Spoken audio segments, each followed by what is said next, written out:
mapan chapa matamda iban Japan gi misina aikoina lungun ba matamda kamaina hulibunu yeng ye na tawraga pungje lawraga moin hun ba yawi ado masid practice ki poda ma yawni na punga kai ga tushin ba ma yama ma yawi moi pung isai maza indra makshu manung amasung mapal antak tasu kasada bagi tim masih chalu bagi miyamna woktana ikai khumna badana nam chana mai tempat boda chu khoi ucheki apun bai ina sino lupkumba sangsan amadagi sahi ahum tam aba matungda adudagi certificate ama poraga aduga maha masama class 12 pass tawraga aikoigi Manipur University da amadi Manipur University of Culture da natraga government dance college da aikoina BA tamba yare certificate course da sahi ahum aduga diploma course da sahi ahum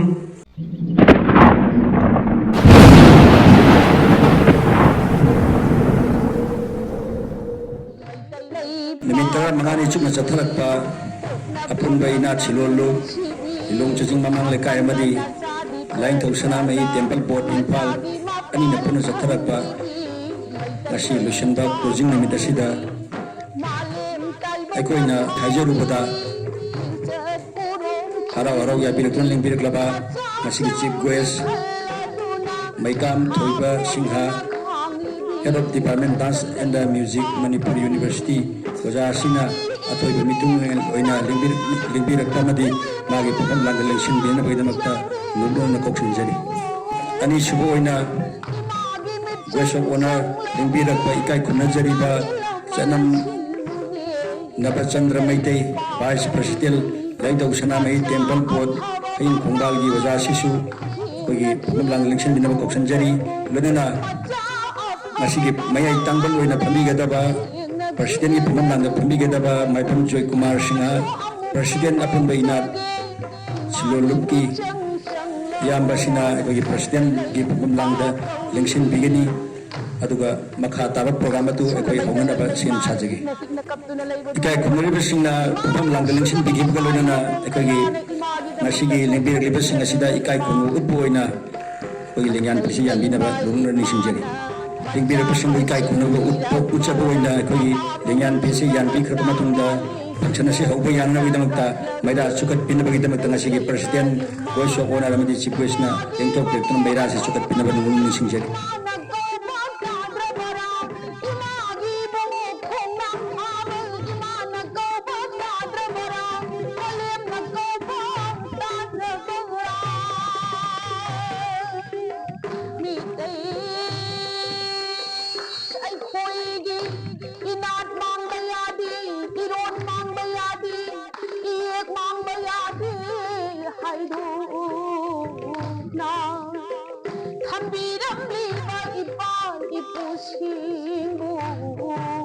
Amugtadi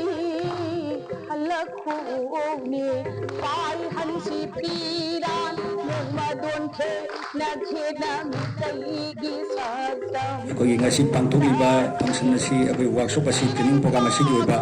nunggi wa function thambina bai damakta thoile mabu nununa ahan bamakta mafam achibu konbiriba ipagi maga boi kok nona kolumjari lugo mathang tarakpada iramdam iraikai khungang achibu konbiriba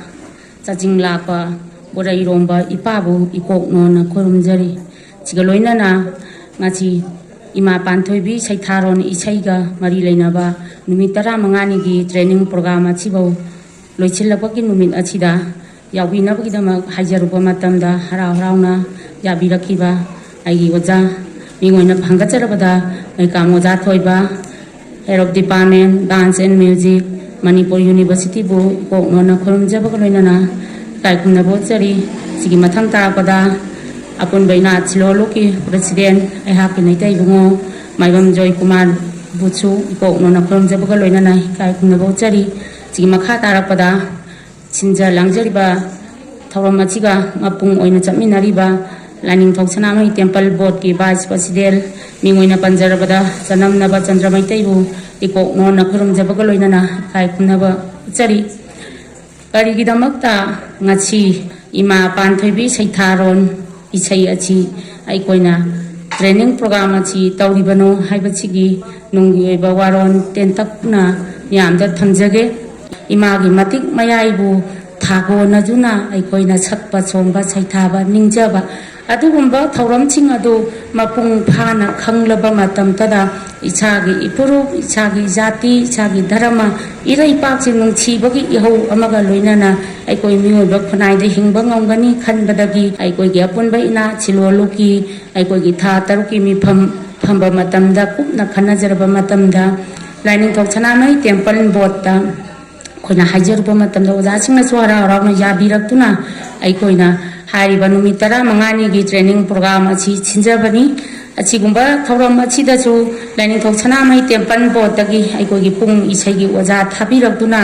कोइगी training programme अच्छी मपुंग फाना पांगथोखी इंखुंगंग खुंजा तरेट अचिगी मनुंगदा नतना अराबती लंगथबाल काराम चजिंग काराम अदगी वांखै कोंगबना चिंगबदगी अइकोइना पाउ पिजबदा सैछकलोई इचासिंग नौना तमजरकलिबा याविरई अदुगा इखुंगंग खुंजा असिगी मपुंग ओइना हानदगी तमजबा खरखक चावबो मखैदी अइकोइना मतगी मतुंगिना यावबा ngamjadragasu नौना हगललिबा अंगांसिंग चावरांगना अंगांग कुनगा निपान इमा Eben अखोइगी इमासिंग हाइतारे मौ सिंगदा चलबी Kharga लोइनाना अखोइ उनसागी मथक्ता training programme अच्छी यावी अचिपुनबैना छिलोल लुक्ता पाउ पिबिरक्तुना अखोइना लाइनिंगथोक सनामही टेम्पल बोर्ड कसु तानाजदुना अंगांसिंगी तमजनिंगिबा मागी हिरम खुदिमक फंगनी हाइबसिमसु मयामदा थमजगे लेंबिरक्लिबा खुदिमकु इकोकनोना खुरमजबगा लोइनाना नोंगी वारोन पिबा मतांगसिदा तेनचिनजरी कोई इसे मुखक हान बोय नमयाम दा कुतुल तमजगनी इसे शक्ति नबगी दमकता लेंथोक प्रेरना बनुन निसिंजरी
ꯃꯥꯏꯕꯤ ꯖꯒꯣꯏ ꯑꯩꯈꯣꯏꯒꯤ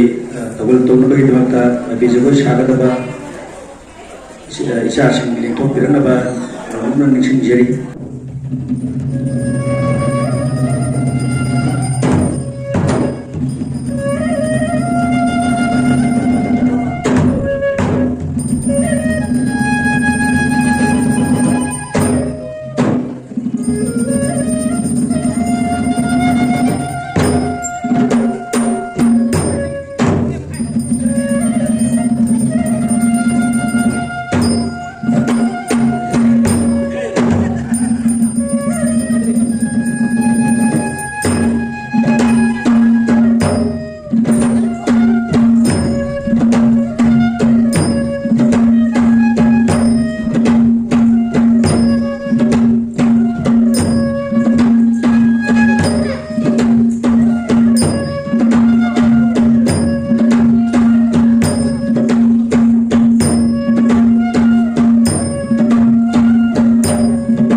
Jagoi मखल ma'am उचक्र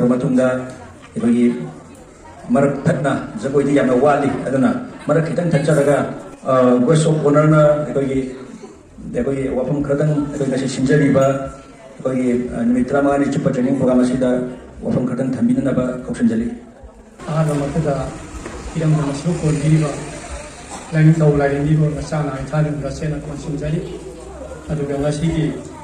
Nimit तरामंगानी चुपना चथरक अरोब थौरंगी पंपाकी लेटें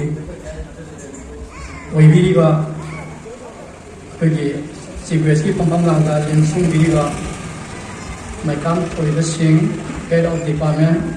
dance and music Manipur university इकाई खुमलबसरी प्रेसिडेंट की पंपम लांगा लेंसन माइफम जय कुमार सिंह प्रेसिडेंट अपुनब इनाद सिलोनलू इकाई खुमलबसरी ममादा लेंसन ꯏꯆꯦ ꯏꯆꯜ ahal naman marunong mapangkway ko din ito ikaw no na ikay ko na mong sari ano nga si apun ba inat si lolo lilong chajing mamang lekay amasung sana mahi laning tau sana mahi temple board ani nga kusam naraga sa tajari ba numitara mga nagi tolong masida saru yabi kiba ise isan kway ko din mo ko so ikay ko na mong sari aduna hauji pung ama yai beda pung ama bu tambiri ba waja dugi mahiroi singna waja du beda ikok no na khurum duna waja bu ikai khum na bu utpi ba akoi mangda masana mai temple board ki chatpiri ba pung isai waja indra maksyo manung amasung mapa antak tasu kasada kogi timmasi chalu bagi miyamna wokdana ikai khumna badana nan chana mai temple board chu khoi ucheki sanabi si pung isai jagoi khongyom parba khunung isai pena amaiba amaibina kallaga lai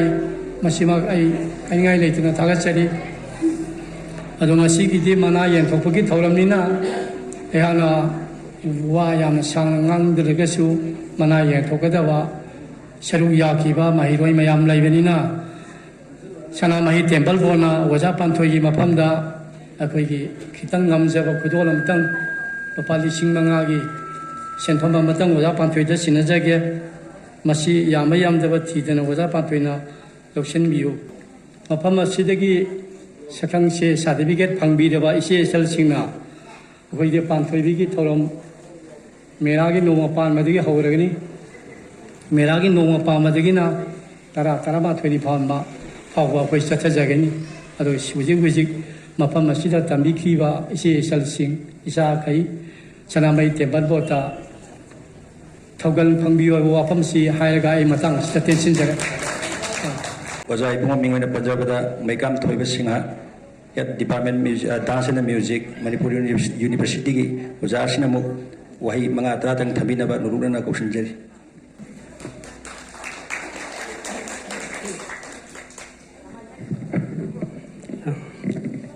थागतचरी हानमक्तदा पुंगमपु इकाई खुमनबुचरी press की चिलिनाउसिंग मुसोइना इकाई खुमनबा उचरी हानमक्तदा अशिगुम लबा अपुन बैनाट synonym loaf अमदी lining thousand मई temple board अनिना निमित तरा मंगानी training तौदना पांथोकलिबा असिदा सिगी लोइसिल्लापगी closing function असिदा इबुसु सरुक याहनबिबगी दमक सिनबि लांबिरि बसिंबु आइना हानमक्तदा इकाई खुमनबुचरी होजी होजी अखोइगी पुंग यैबा तमजरी बांगांसिंग जगोई साबा तमजरी बांगांसिंग पुनमक्सिंग सेदा हानसु दुम खंगमगनी अदबु खंगदबसु मयाम अमा लेरमगनी आई चौरापा खतंग मयामदा खतंग मिड माई ओइननबा आई मयामदा खरा हाइजगे Manipur University 2005 tagi University sida akoigi Department of Dance and Music aina leire masida BA MA adudagi hendotna PhD toba phawba yare hoji siga chap manana Manipur University of Culture dasu BA dagi MA dagi PhD toba yare jagoi toba oiro pung toba oiro isai toba oiro 12 pass toraba matungda ngashigi sugumba haibadi apun bai inat sino lupkumba sangsana amadagi sahi ahum tam aba matungda adudagi certificate ama poraga aduga maha masama class 12 pass tauraga aikoigi Manipur University da amadi Manipur University of Culture da natraga Government Dance College da aikoina BA tamba yare certificate course da sahi ahum aduga diploma course ta sahi ahum tamaba matungda makoina any subject amada madu history oiba yai English oiba yai philosophy oiba yai any subject amada makoina graduate loiraga di hariba sangstan sing sidagi aikoina sahi taruki tamuraba diploma gi certificate ama pairaga di makoi MA tamba yare shugumba akoigi pung tawjaba sei tawjaba singse sumna kaktagi pung tamba kakta natana university ke level da hoji ꯃꯈꯣꯏ BA ꯗꯒꯤ ꯃꯊꯪ ꯇꯝꯃꯛꯇꯗꯅ MA ꯇꯝꯗꯅ ꯃꯥꯅ ꯄꯥꯝꯖꯕ ꯐꯤꯜꯗꯨꯗ ꯖꯒꯣꯏꯗ ꯑꯣꯏꯔꯣ ꯏꯁꯩꯗ ꯑꯣꯏꯔꯣ ꯄꯨꯡꯗ ꯑꯣꯏꯔꯣ PhD doctorate ꯇꯧꯕ ꯌꯥꯔꯦ ꯍꯧꯖꯤꯛ ꯃꯅꯤꯄꯨꯔ ꯄꯨꯝꯅꯃꯛꯇ ꯑꯩꯈꯣꯏꯒꯤ ꯍꯥꯏꯔꯤꯕ ꯑꯩꯅ ꯍꯥꯏꯖꯔꯤꯕ ꯃꯅꯤꯄꯨꯔ ꯌꯨꯅꯤꯚꯔꯁꯤꯇꯤ ꯑꯣꯐ ꯀꯜꯆꯔ ꯑꯃꯁꯨꯡ ꯃꯅꯤꯄꯨꯔ ꯌꯨꯅꯤꯚꯔꯁꯤꯇꯤꯗ ꯂꯥꯏꯅꯤꯡꯊꯧ ꯁꯅꯥꯃꯍꯤ ꯇꯦꯝꯄꯜ ꯕꯣꯔꯗꯇꯒꯤ ꯂꯩꯔꯤꯕ ꯑꯩꯈꯣꯏꯒꯤ ꯏꯁꯩ ꯁꯛꯄ ꯑꯣꯖꯥꯁꯤꯡ ꯑꯃꯗꯤ ꯄꯨꯡ ꯌꯩꯕ ꯑꯣꯖꯥꯁꯤꯡ ꯂꯥꯛꯇꯨꯅ ꯅꯧꯅ ꯍꯧꯔꯛꯂꯤꯕ ꯑꯉꯥꯡꯁꯤꯡꯁꯤꯗ सिगुम्बा तंबीबसे मसी याम ममल यामी है नहीं हाइदौजगे अदुग लोइनना मसीबु सिनबिरिबा अखोइगी अपुन बेइना सिनो लुपुसुआइना मसी थागत फोंदोसे अरोइबदा मपान चपा मतमदा इबन जापान गी मिसिंगना पुंग पाइरग मकोजु अंतो हुनगे येंगे गाना तुसिन बयावे अदुना यामना प्रैक्टिस चंगबा पोडमा कंगी पृथ्वी की मफम पुनमक्ता मसी यामना पामनबा पोडमा होजि होसिसु ओइरी अदुना तुंगदसु ओइरखिगनी अदुना सिगुम्बसिंगसे मथंगी सहीदसु हेना चाउना पांथोकपा ngamba ओइरसनु हाइबु वाफम खरसि थमजरगा पुनमकु अमुकना कुरुमजरी सेउगी सैदिसि तसेंगा सिगी प्रेसिडेंट ओइबिरिबा अखोई माइफुंगी तमजु कुमारना सेउसि सखिबसिंग अदुदा सादिबाजु कुसिननबगी तांदुम तलौजरी ओइगी मैतै इसेदा सातसिंग सिबु करायदा सुयेदने हाइदना तापि तंबिरकपा अखोई कोनसमगी वजा अखोई इंदिरा अदुगा ओक्चोम सामु मचा पुंगी वजा अदुगा अखोई ngasiगी पासी कोंबा मोंगाइथेम रोनाल अदुगा मोइतुम इलेक्टो वजा मरी सिसु लेंथोक पिरलगा अदुगा अखोई ngasiगी चिप वेस ओइना लेंबिदिबा वजा मेकम जा थोइबना हारिबा सादिबादसि कुसिन नबिनन बइदमता पथोकसे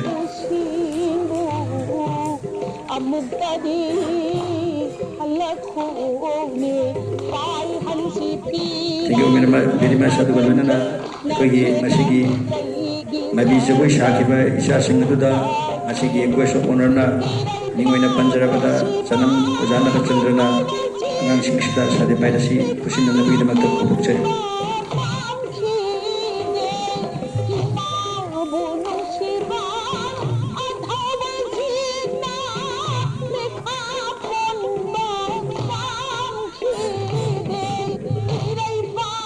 Thank you very much. Akogi koi celebration kusin nakiba galuna na akogi makha tabu program asi mukchatan jagi koi mathangda lei masi phamthau jagoi amu sabina na bagi damakta phamthau jagoi sagadaba cha sing adu changthal laglaga phamthau jagoi asi amu saba haunanaba nulukna nising jari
ꯈꯣꯡꯖꯣꯝ ꯄꯔꯕ ꯁꯛꯄꯤꯒꯗꯕ ꯏꯁꯥꯁꯤꯗꯒꯤ ꯑꯃꯨꯛ ꯈꯣꯡꯖꯣꯝ ꯄꯔꯕꯒꯤ ꯑꯣꯏꯕ ꯅꯨꯡꯉꯥꯏꯕ ꯑꯃꯨꯛ ꯃꯍꯥꯎ ꯑꯗꯨ ꯃꯌꯥꯝ ꯇꯥꯃꯤꯟꯅꯔꯁꯤ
ꯌꯥꯏꯈ꯭ꯔꯕ ꯃꯔꯨꯞ ꯑꯁꯤꯗ ꯂꯥꯏꯅꯤꯡ ꯊꯧꯒꯥꯏꯔꯤꯁꯤ ꯑꯅꯤꯒꯤ ꯊꯤꯡꯉꯦꯟꯒꯤ ꯐꯩꯗꯨ ꯑꯩꯈꯣꯏ ꯄꯥꯏ ꯇꯔꯥ ꯄꯤꯗꯅ ꯁꯣꯝꯕ ꯁꯣꯝꯗ ꯍꯧꯔꯁꯦ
Hawaii.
ꯃꯩꯇꯩꯒꯤ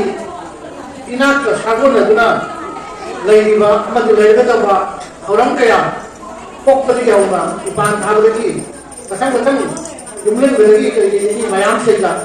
ꯃꯩꯇꯩ ꯑꯃ ꯑꯣꯏꯅ ꯑꯩꯈꯣꯏ ꯄꯣꯛꯂꯕꯅꯤꯅ ꯑꯩꯈꯣꯏ ꯃꯩꯇꯩꯒꯤ ꯈꯨꯟꯅꯥꯏꯁꯤꯗ ꯑꯩꯈꯣꯏꯒꯤ ꯇꯧꯒꯗꯕ ꯊꯧꯔꯝ ꯊꯧꯔꯥꯡ ꯀꯜꯆꯔ ꯕꯦꯕꯥꯔꯅꯆꯤꯡꯕ ꯀꯌꯥ ꯑꯩꯈꯣꯏꯅ ꯃꯩꯇꯩꯁꯤꯡꯒꯤ ꯍꯧꯔꯛꯐꯝꯒꯤ ꯑꯣꯏꯕ ꯑꯃꯗꯤ ꯇꯨꯡ ꯀꯣꯏꯅ ꯇꯞꯅ ꯊꯥꯗ ꯌꯥꯗꯕ ꯑꯗꯨꯒꯨꯝꯕ ꯃꯌꯥꯝꯗꯨ ꯁꯨꯝꯕ ꯋꯥꯛꯁꯣꯞ ꯑꯣꯏꯅ ꯃꯊꯪ ꯄꯥꯡꯊꯣꯛꯆꯕꯁꯤꯗ ꯑꯩꯈꯣꯏꯅ ꯀꯥꯟꯅꯕ ꯐꯪꯂꯤꯕꯁꯤ ꯑꯩꯈꯣꯏꯒꯤ ꯃꯩꯇꯩꯁꯤꯡꯒꯤ ꯑꯣꯏꯕ ꯌꯨꯅꯤꯇꯤ ꯑꯗꯨꯒ ꯂꯣꯏꯅꯅ ꯑꯩꯈꯣꯏꯅ ꯃꯁꯤꯗ ꯊꯥꯡ ꯇꯥꯒꯤ ꯑꯣꯏꯕ ꯄ꯭ꯔꯣꯒ꯭ꯔꯥꯝ ꯃꯌꯥꯝ ꯑꯃ ꯄꯥꯡꯊꯣꯛꯄ ꯃꯇꯝꯗ ꯑꯩꯈꯣꯏꯒ ꯐꯦꯟꯁꯤꯡꯅ ꯋꯥꯔꯜꯒꯤ ꯑꯣꯏꯕ ꯏꯟꯇꯔꯅꯦꯁꯅꯦꯜ ꯑꯦꯔꯦꯅꯥꯗ ꯐꯦꯟꯁꯤꯡꯅ ꯃꯁꯥꯟꯅ ꯑꯃꯈꯛ ꯃꯁꯤ ꯑꯩꯈꯣꯏꯒꯤ ꯃꯩꯇꯩꯒꯤ ꯊꯥꯡ ꯇꯥꯒꯤ ꯃꯁꯤꯗꯒꯤ ꯌꯥꯝꯅ ꯆꯨꯅꯕ ꯑꯃꯗꯤ ꯉꯁꯤꯗꯤ ꯁꯤꯒꯨꯝꯕ ꯊꯧꯔꯝꯁꯤꯡ ꯑꯁꯤ ꯑꯩꯈꯣꯏꯅ ꯂꯦꯞꯇꯅ ꯄꯥꯡꯊꯣꯛꯆꯕꯒꯤ ꯃꯇꯨꯡꯗꯁꯨ ꯑꯩꯈꯣꯏ ꯃꯈꯥ ꯇꯥꯕ ꯊꯧꯔꯝꯁꯤꯡ ꯀꯔꯤ ꯇꯧꯁꯤꯒꯦ ꯇꯥꯟꯅꯔꯒ ꯑꯩꯈꯣꯏ ꯇꯧꯖꯒꯅꯤ ꯑꯗꯨꯅ ꯌꯥꯝꯅ ꯁꯥꯡꯅꯗꯤ ꯃꯇꯝ ꯄꯤꯖꯔꯣꯏ ꯉꯥꯡꯖꯔꯣꯏ ꯑꯩ ꯍꯥꯏꯁꯦ ꯑꯇꯣꯞꯄꯁꯤ ꯈꯖꯤꯛꯇꯪ ꯋꯥꯠꯂꯦꯅ ꯍꯥꯏ ꯑꯗꯨꯅ ꯑꯩ ꯈꯔꯁꯤ ꯍꯥꯏꯔꯒ ꯃꯇꯨꯡ ꯇꯥꯅ ꯃꯈꯥ ꯇꯥꯔꯛꯄꯗ ꯄ꯭ꯔꯣꯒ꯭ꯔꯥꯝ ꯃꯌꯥꯝ ꯄꯥꯡꯊꯣꯛꯄ ꯉꯝꯕ ꯑꯣꯏꯖꯒꯦ ꯑꯃꯗꯤ ꯉꯁꯤꯒꯤ ꯁꯥꯟꯅꯩ ꯇꯦꯝꯄꯜ ꯕꯣꯔꯗꯀꯤ ꯑꯩꯈꯣꯏꯒꯤ ꯄꯨꯟꯅ ꯄꯥꯡꯊꯣꯛꯃꯤꯟꯅꯕ ꯊꯧꯔꯝꯁꯤꯗ ꯄꯥꯡꯊꯣꯛꯃꯤꯟꯅꯕ ꯃꯇꯨꯡꯗꯁꯨ ꯄꯨꯛꯅꯤꯡ ꯊꯧꯒꯠꯄꯤꯌꯨ ꯍꯥꯏꯕ ꯋꯥꯐꯝꯗꯨ ꯊꯝꯖꯔꯒ ꯋꯥꯔꯤ ꯈꯔ ꯇꯦꯟꯁꯤꯟꯖꯒꯦ ꯄꯨꯟꯅꯃꯛꯄꯨ ꯊꯥꯒꯠꯆꯔꯤ ꯊꯦꯡꯛ ꯌꯨ